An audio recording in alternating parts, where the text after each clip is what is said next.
السلام علیکم۔ ہمارے اس چینل میں ہم آپ کو خوش آمدید کہتے ہیں۔ اس سے پہلے کہ میں اپنی ویڈیو کو شروع کروں، ہمارے اس چینل کو فوری طور پر سبسکرائب کر دیں، ساتھ ہی ساتھ نیچے دیے گئے بیل آئیکن کو بھی دبا دیں تاکہ ہماری ہر ویڈیو کا نوٹیفیکیشن آپ تک بوقت پہنچتا رہے۔ تو آج میں آپ کو ایک کہانی سناؤں گا جس کا ٹائٹل ہے ہر جمعرات، اور اس کا جو رائٹر ہے، جو اس کا مصنف ہے، وہ ہے ڈاکٹر شکیرہ نندنی۔ ایک تو ماں باپ کا اکلوتا اور باپ، 4 گاؤں کا ایک چودھری، اور اوپر سے نام بھی چودھری حشمت۔ سو لوگ میری وحشت سے دہشت کھاتے تھے اور یار لوگ مجھے چودھری و وحشت کہتے تھے۔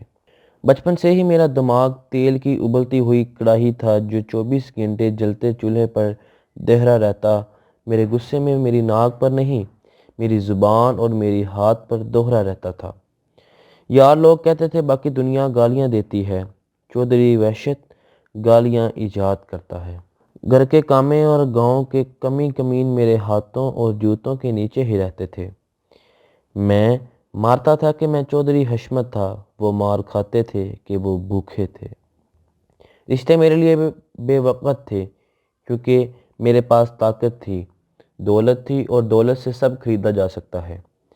میرا یقین کیا ایمان تھا کہ دنیا میں محبت، جو کہ ہر رشتے کی بنیاد ہے، پیسے کے آگے بک جاتی ہے، اور اپنے اسی کامل یقین اور ایمان کے ساتھ میرے ہر تعلق کی بنیاد تھی۔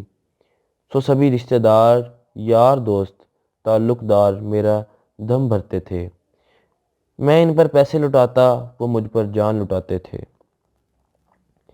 یہی میں تھا اور یہی میرے دن رات کے ابا نے میری شادی اپنے ایک دوست کی بیٹی سے طے کر دی۔ گو کہ میرے باپ نے 2 باقاعدہ اور جانے کتنی انتہائی بے قاعدہ شادیاں کر رکھی تھیں، مگر میرے لیے عورت حقیقت میں پاؤں کی جوتی تھی، جو فقط غصہ نکالنے کے کام آ سکتی تھی۔ عورت بنی ہی 2 چیزوں کے لیے، ایک تو چولہا گرم رکھے اور دوسرا بستر۔ سو زینب گھر کے بہو بن کر آ گئی۔ دیکھنے میں اچھی تھی اور پھر رفتہ رفتہ کھلا کے چولہا اور بستر دونوں گرم رکھنے میں بھی بہت اچھی تھی، مگر میرا وہی وحشی پن تھا کہ وہ میرے ہاتھوں اور زبان سے مسلسل لہو لہان ہوتی رہتی تھی۔ وہ میرے نکاح میں آئی تھی، سو اس نے کبھی چوں تک نہ کی۔ وقت گزرتا گیا۔ ابا کے گزرنے کے بعد زمینداری، پنچایت، گھڑ سواری اور شکار، یہی میری زندگی تھی، مگر وقت نے گزرتے گزرتے سرگوشی سی کی کہ شادی کو 2 سال سے اوپر ہو چلے ہیں مگر باپ نہیں بن پایا ہوں، اور آہستہ آہستہ یہ سرگوشی چنگاڑ میں بدلتی گئی۔ زینب میری لاتوں، مکوں اور گالیوں پر دھری رہتی تھی، پھر آہستہ آہستہ سب میرے لیے برف بنتے گئے۔ سو میں تھا اور میری وحشت کا غبار نکالنے کو زینب۔ وہ میری بیوی تھی اور اپنا سب کچھ میرے نام کر چکی تھی، اور شاید ہی اس کے بدن کا کوئی حصہ میری وحشت و بریبت سے بچا ہو۔ میں مارتا تھا کہ میں چودھری حشمت تھا، وہ مار کھاتی تھی کہ وہ بیوی تھی۔ سیاست سے دلچسپی اتنی تھی کہ اپنے حلقے کا MNA اور باقی سیاسی کارندے میری جیب میں پڑے رہتے تھے، سو جو جی میں آتا میں کر گزرتا تھا، اور اپنے اسی زعم میں ساتھ والے گاؤں کے 3 بندوں کو سر عام گولیوں سے بھون دیا۔ انہیں لگتا تھا کہ چودھری حشمت کمزور پڑ گیا ہے، سو ان کی لاشوں پر تھوک کے گھر لوٹ آیا تھا، مگر برا ہوا ایک ٹی وی چینل والے کا کہ اس نے سب کچھ ٹی وی پر چلا دیا، اور پھر ہر طرف سے میں نشانے پر تھا۔